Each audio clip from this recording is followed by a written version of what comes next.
Watch what you do the second you're alone. You walk in, the door clicks shut, and before your bag is even down, something is playing. A podcast, a video you're not watching, music you won't remember. At a red light, your hand finds your phone before you decide to reach for it. And some evenings you text someone just checking in, when the honest version was, I couldn't sit still in my own company for one more minute. You're not avoiding boredom. You're avoiding the only room where you can hear yourself.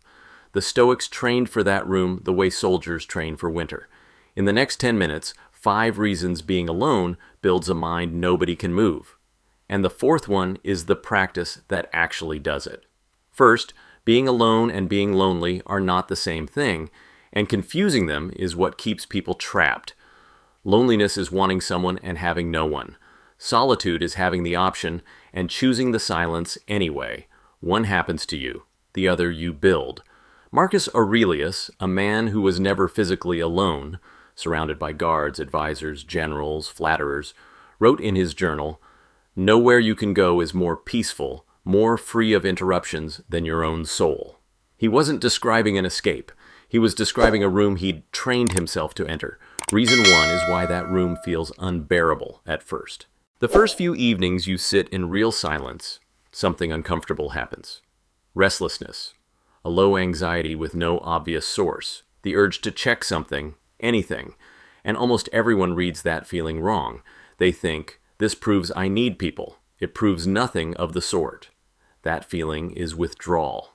For years you've used other people's voices, real or streamed, as a painkiller for your own thoughts. Take the painkiller away and the ache shows up. That's not evidence you need company. That's evidence of how long you've been medicating. Seneca warned his friend Lucilius about exactly this, that a crowd is not company, it's noise, and men run to it not for connection, but for cover. Read the room you're avoiding. The silence isn't attacking you. It's just no longer covering for you. The withdrawal peaks fast. Most people report it around day 3. Push past that and the room changes, but only if you know what to listen for. Truth 2. Here's what silence eventually exposes. A lot of what you call your opinions were installed, not chosen. The career you're chasing, whose idea was that? The thing you're embarrassed about, and who taught you to be embarrassed by it? The standard you're failing to meet, did you ever agree to it, or did you just absorb it from a room you happen to be standing in? You can't audit any of that in company. In company, you're performing, adjusting, softening, matching the temperature of whoever's in front of you. That's not dishonesty. That's just what humans do. But it means the signal is buried under the adjustment. You can't hear your own voice in a room full of echoes. Epictetus placed the whole of human freedom in one faculty he called prohairesis, the power of choice. But choice requires knowing which preferences are actually yours. Alone, unwitnessed, with nobody to perform for, the borrowed opinions start to sound borrowed. You can hear the seams. And once you can hear them, something uncomfortable becomes visible about the people in your life. Truth 3. Think about the person whose absence you can't tolerate, can't imagine, can't tolerate. The one whose silence changes your whole day. Now understand what that means structurally. That person can set the terms of your life and never have to ask. This is the mechanic nobody explains. Your tolerance for being alone is your price. If you can't sit in an empty apartment on a Friday, you'll accept a relationship that costs you your standards rather than face that apartment. If you can't take a week without approval, you'll shape your work around applause instead of quality. Every hour of solitude you cannot survive is an hour someone else can charge you for. And it never gets negotiated out loud. It shows up as staying too long, apologizing first, accepting less, laughing at the joke you didn't find funny. Nobody made you do those things. Your discomfort with the alternative did. Whoever you cannot be alone without sets your price.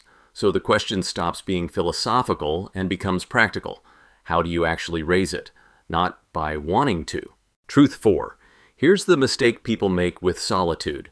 They treat it as a mood, something that arrives when life empties out. It isn't. It's a trained capacity, and like every trained capacity, it responds to repetition and nothing else. So here's the actual protocol. 3 drills, 7 days. Drill 1, the 60-minute room. 1 hour, phone in a different room. Not face down, different room. No substitute screen. Just you and whatever your mind does when nobody's watching. First attempt will feel like an hour of static. Around minute 20, something settles. Sit through the static. That's the whole exercise. Drill 2, the silent commute. 1 journey a day, the drive, the walk, the train, with nothing playing, no podcast, no music, no call. This one is harder than it sounds, and that difficulty is exactly the measurement. You're finding out how long you can go unaccompanied by another human voice. Drill 3, the unwitnessed meal. Eat once, alone with no screen, not in shame, deliberately. Notice the urge to look occupied. That urge is the thing you're training out of yourself. The Stoics called this ascesis, training, practice, the daily exercise of a faculty. Marcus didn't write his meditations because he had mastered his mind. He wrote them nightly because he hadn't, and he was still working. Same principle here. You are not trying to enjoy solitude by Friday. You are trying to stop flinching from it. And around day 5 or 6, something specific happens that most people aren't expecting. Truth 5. You re-enter the world differently, and you won't be the one who notices first. Other people will, not because you announce anything, announcing is a tell, but because the small signals change. You stop filling pauses. You answer slower. You don't chase the conversation.